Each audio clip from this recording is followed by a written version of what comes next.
Phnom Penh, Cambodia, March the 23rd, 1998. It's already early evening by the time an Australian lawyer come businessman checks in to the best hotel in town. By the next morning, he'd be dead. His face beaten with a bedside table, his head bashed in with a brick, then he was strangled to death with his own tie. No one in the busy hotel says they saw the killers come or go. No one in the next rooms heard anything, and no one seems to know why he was even here. The brutal murder remains unsolved. Fast forward to the here and now, or at least to neighbouring Laos, and another unsolved incident involving Australians where fact and fiction remain confused. Security firm owner Kerry Danes and his wife Kay arrested on charges of stealing gems, pilfering from the storerooms of one of the world's richest deposits of sapphire. On the surface, the 1998 murder in Phnom Penh and the arrests in Vientiane appear unrelated, yet in one vital way they remain inextricably linked. For the shadowy characters who surrounded Melbourne tax lawyer Max Green before his untimely death in Cambodia are also the main players surrounding the Danes jailing over the alleged gem theft in Laos. Tonight, one of those key characters emerges for the first time to shed new light on both mysterious events. And I was a moral coward and said, yeah, don't worry, Max, I'll organise something, I'll get there. Had no intention of going.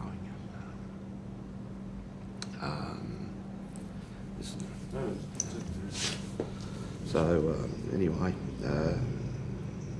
you can imagine how I feel about Max being used in that way. But as we get older, we learn to expect nearly anything from human beings. In the far north of Laos, a mine at Ban Hoi Sai is one of the world's richest deposits of sapphire. After years of plunder, it could still have $100 million worth of stone, a bonanza for the concession holder, a vast source of royalty revenue for the desperately poor Lao government. Not surprisingly, the government keeps a close eye on the dig, some say too close an eye. The mine is now shut down and under guard, the subject of a bitter battle for ownership by two competing foreign groups.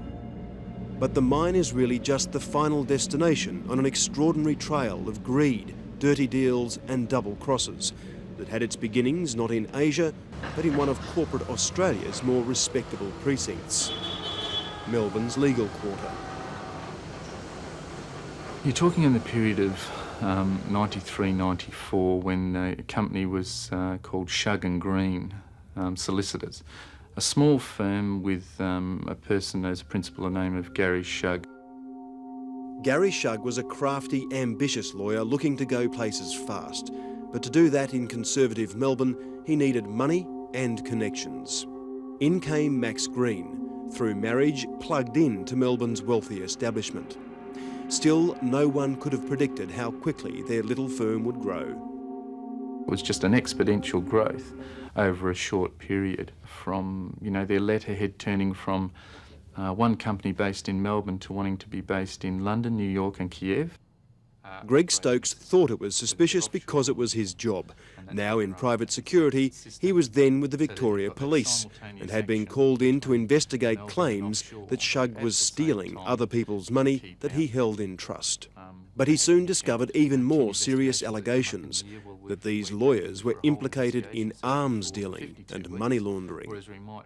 Employees turning around and saying, hang on, I've just, picked up a fax on our company fax machine, just telling me about howitzers coming from Kiev on the way to the Cambodian government through Australia.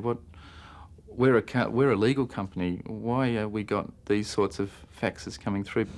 I was brought a letter that said we want to do this, there's so many artillery shells. I said, what are you doing? Guys, back into the real world, I mean, you'll either get shot by the Russians, not paid by the Cambodians, or assassinated by the Chinese bankers who you then can't pay. This is dangerous stuff. Ted Doyle was a permanent consultant, virtually a third partner to Shug and Green, a former soldier and intelligence operative with heavy connections in Southeast Asia. Police viewed Doyle as an enforcer, a standover man. I'm a shadowy figure, you know. It's ridiculous. Ted's not someone that you would muck around with.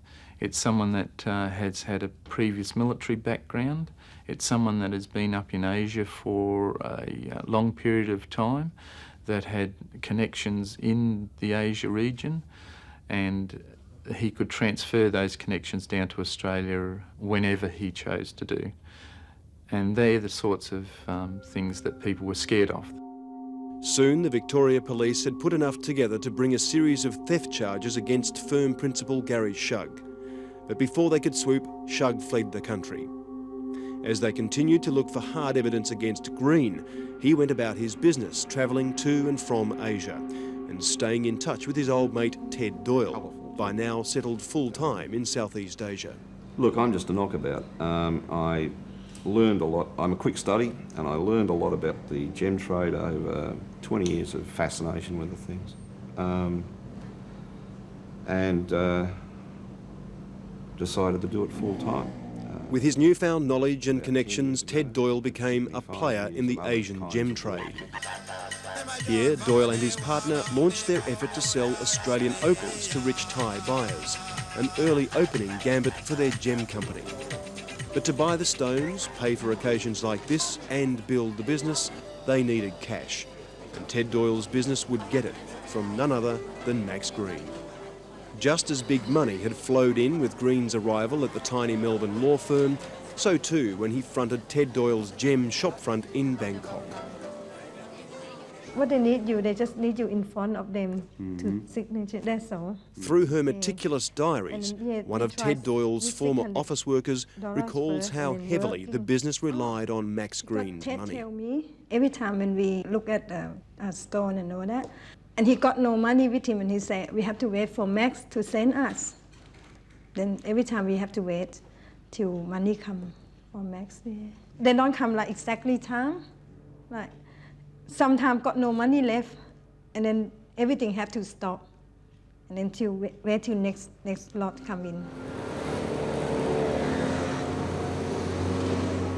Max Green was sending money here to an account at the swank headquarters of the Bangkok Bank, an account held in the name of Doyle's gem business partner. And it was a lot of money.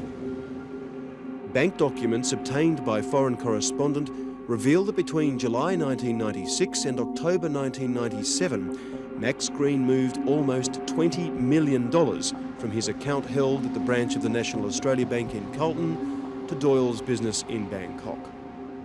Doyle insists it was all above board. Green was sending the money to buy gems that he'd later then collect and resell. If somebody walked in the door that looked like they just robbed the bank, you know, smoking gun in their hand and Bangkok Bank sort of money bags in their hands, I'd probably be forced to sort of assume that they'd got it nefariously and call the police. But if a prominent Jewish lawyer in a, Armani suit with his briefcase walks in the door and says, now, look, what I want to do is transfer, not cash, transfer funds from my company in Australia to your account in Bangkok, and then I want to arrive here and pick up certain goods that I'll specify. Yeah. Problem? Would you have a problem with that, Evan? But there was a problem. Max Green's money wasn't his money at all. Victoria's major fraud squad has now established that Green was lifting the money from lawyer trust accounts under his control. He was fleecing Melbourne's richest business people with an elaborate scam, a complicated tax deferral scheme that didn't even exist. And in fact, Max Green wasn't interested in Asian gems at all. He was simply using them to launder his stolen millions. And I said, Maxie, is this kosher? Well, what do you mean by kosher? Now, I immediately thought that he meant some weird tax evasion or tax avoidance scheme, which really didn't impact on us because we don't live in Australia. And if he'd done something down there that was questionable under the Tax Act and we didn't know about it, well, so what, right? Silly boy, naughty boy, go to jail, but not our problem. Right? But I had no idea he was stealing it. And did he then tell you that this is actually, I'm laundering the money? No. No, we just decided, I mean, I don't need to ask more questions than I need to ask, you know. I just said, look, I just said to Lee, that's it, you know. Wait till Max comes back with a better way of doing this, whatever it is he's doing. What it was an awesome scam, a staggering $42 million, maybe more. It seems Green may have been trying to borrow the trust fund money, make profits on various schemes, and put it back before anyone noticed. Maxie sort of envied people who were clever, people who were clients of his who skimmed the system and got away with it and scarpered off to Israel and lived a good life, leaving the Keystone cops jumping up and down on the spot in Australia, you know. As Ted Doyle took his commissions and scoured the Southeast Asian landscape for gem mining opportunities, Max Green took another path to Cambodia, a place mentioned in gun-running dispatches years back when Green was working with Shug in Melbourne. With payments due on his bogus tax scheme and the police getting close, the pressure on Green was growing. He needed a deal to get him out of the mess he'd created, and in Cambodia, he thought he'd found it. What he was up to, I wouldn't have a clue, Evan. But I'll tell you this, it would have been mad fantasy and cloud cuckoo land like everything else he did, and it got him killed, and that's almost the real core of the tragedy, you know. The tragedy Ted Doyle's referring to is the brutal slaying of Max Green at his hotel in Cambodia. From police reports and staff interviews, we know that Green dined alone the only night he stayed here. Then he had a visit. There were no signs of forced entry, so perhaps he knew the one, possibly two people who came knocking. What is clear is that once inside, they struck quickly and brutally. ហើយស្លាកស្នាមប្រយោគដៃដែលមិនមែនជាស្នាមមេដៃជនរងគ្រោះនោះគឺយើងបានផ្សព្វផ្សាយតាមរយៈនគរបាលអន្តរជាតិបានស្នើទៅភាគីខាងអូស្ត្រាលីជួយពិនិត្យស្រាវជ្រាវដែរ Taken from the TV cabinet, this is the only lead the killer left behind. នេះគឺស្នាមប្រយោគដៃដែលមិនមែនជាស្នាមប្រយោគដៃជនរងគ្រោះដែលយើងចាត់ទុកថាជាស្នាមប្រយោគដៃរបស់ជនល្មើស For the under-resourced Cambodian police, it's not much to go on. And anyway, given Green's bulk, they believe it wasn't a diminutive local, rather a foreigner leading the attack. It wasn't a simple robbery either. Green's gold Cartier watch was left on the floor and a few $1,000s left in the safe.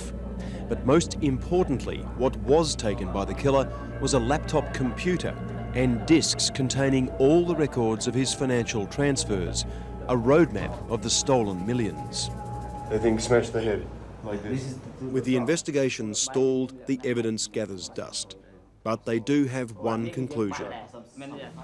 នេះបើតាមខ្ញុំមើលក្នុងរូបថតហ្នឹងគឺស្នាមរបួសរបស់មនុស្សហ្នឹងច្រើនណាស់ទាំងក្បាលទាំងច្រមុះទាំងមុខហើយមានធ្លាក់មកដល់តាណាដូចធុងទៀតផងហើយបើសិនជាអ្នកជំនាញខ្ញុំគិតថាវាមិនចាំបាច់មកធ្វើស្អីឲ្យរបួសច្រើនកន្លែងអញ្ចឹងទេមិនចឹងវាមកវាវាយតែមួយឬមួយក៏វាចាក់ទៅតាណាដែលថាអាចសម្លាប់បានវាមិនបាច់ឲ្យផ្អើលឈូឆយផងគឺវាហើយឯង Max would never believe that people would do you over like that. He'd think he could talk his way out of anything. Well, there's people here that'll kill you in a blink. Max Green was a timid fellow. He'd be the type of person that you'd put in your accounting area as your second line or your third line. The same can't be said for Ted Doyle and Green's former Melbourne legal partner, Gary Shug. After his disappearance from Australia, Shug was about to re-emerge, join up with Ted Doyle for a financial play that would dwarf anything he'd done before. After years of searching, Ted Doyle had finally found his El Dorado, this huge sapphire mine in the north of Laos, a place from which he could secure his own supply of gems. Much of the $4 million profit he made off the trade with Max, Ted Doyle now sank into this mine, gem mining Laos. Big mix up. Yeah. It was owned by this man, Bernie Jepperson, and his partner, Julie Bruns. They'd had the concession for 13 years. Under concession rules, they paid royalties to the local and national governments. It was doing all right, but the injection of Doyle's money would help them increase their production dramatically. We brought up Doyle, Ted Doyle, and we were actually talking about them selling, handing the sales of all sapphires for us, and we worked out a percentage and etc., and that was how it all started. But Doyle supplied more than just cash. He came with a visionary, Gary Shug. The man wanted for plundering trust accounts in Melbourne had arrived back on the scene and was thinking big. Shug proposed a public float of the mine, taking it to the global marketplace through a listing in Canada. It all sounded good. We were to hold 53%, they were going to have 47%, and it all looked very promising. So the conflict had already begun. But according to Jefferson, it was to be no ordinary float. It was to be accompanied by some none too subtle spin, what over-ambitious and unscrupulous corporate types call ramping. And the first thing, when Shug came over, he and Doyle sat me down in their office and said, look, the way you can really make some big money, like hundreds of millions of dollars, is by ramping the shares. I knew the term very well, of course, and I said no. Just to tell me what that means for people who are ramping. Ramping the shares means if the shares are worth, say, really worth $4 or so, they'll ramp them by putting in a big team of workers, write up wrong reports, etc., like a Bre-X, I guess, you know, and the shares go up to $8, $10, $12 or so. They're talking about going to $18 one stage. That's what they wanted. From $2 value. Yeah, basically. The Doyle-Shug camp reject the ramping claims as rubbish. In any event, the big public listing of the sapphire mine, registered and ready to go half a world away in Vancouver, Canada, was sunk even before it floated. The deal fell apart when Jefferson and Bruns feared they were about to be short-changed in the allocation of shares.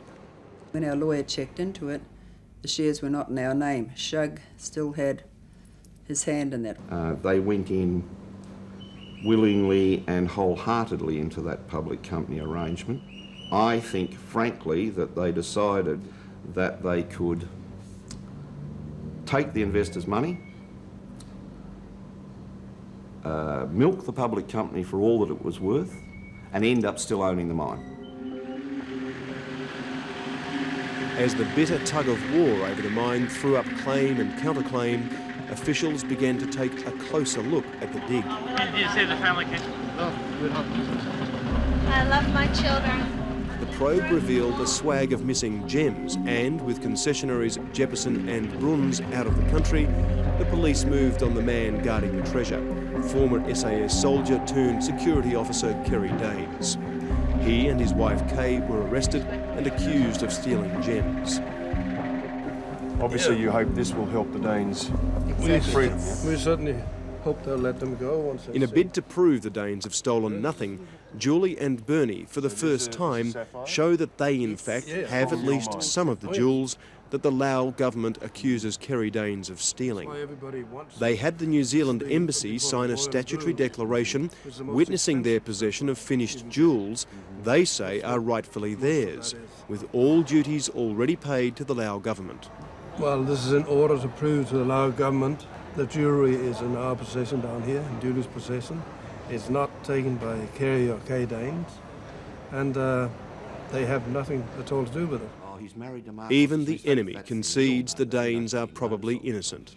But for the Danes, it would have been rich cake. Wow, you know, these guys got this country wide and I'm trying to start a business and I can really go places with this, you know? So I don't think the Danes sort of actually pinched anything. None of this is likely to sway the authorities in Laos, where an absentee trial has already been played out. Without putting their case, Bernie Jefferson and Julie Bruns have been found guilty on unspecified charges involving the removal of gems and falsifying documents, and have been sentenced to 20 years jail and more than $55 million in fines. And yet, despite the outcome of the court case, the Danes are still in custody, simply for their association with the mining company. For the man who first investigated the antics of Shug, Green and Doyle back in Melbourne in the early 90s, There are no surprises that the trio resurfaced in the relatively unregulated backwaters of Southeast Asia, along with their dubious deals, all ending up over their head, one paying the ultimate price. Would hope that it would be solved, not as though you didn't have a body, you didn't have a scene, and you didn't have the police actually looking at it. But it seems to be that Max Green's death is continuing to be a link to a sapphire mine where previous associates are now involved with it. So this is the actual company, is it? So what of close associate Ted Doyle? His business was a siphon for more than $20 million of Max Green's stolen money. But he laughs off claims that something went very wrong and business got bloody. Murder, that, he says, is beyond him. Gets control of that mine up there, we'll do it again. People often report and say, oh, well, you had him killed because then you didn't have to pay the money back. Yeah, right, my standard response to that sort of allegation is I always kill people who are giving me money. It's a standard operating procedure of mine, and that's why I'm broke. I'm not going to rise to it. It's silly. You know? No, but that's obviously that's where it keeps getting left. That's why we keep looking for something else that might have been there. Did he ever? I don't know. I'll press you. Just let me put this to you. There's a great list of people who have mixed histories that Max took money off, stole money off, right? Now, why wouldn't one of them be asking for his money back? I mean, you know, let's. These are the people down Melbourne. Yeah, let's use our brains a bit. Whatever the motive of his assailant, it was really greed that killed Max Green. Today, it's again greed that's led to the double deals over control of a gem mine that's left 2 Australians in a Lao jail. But it should not be forgotten that much of the money that's greased the wheels of both events slipped through leading institutions in Australia, whose checks and balances either failed or never existed.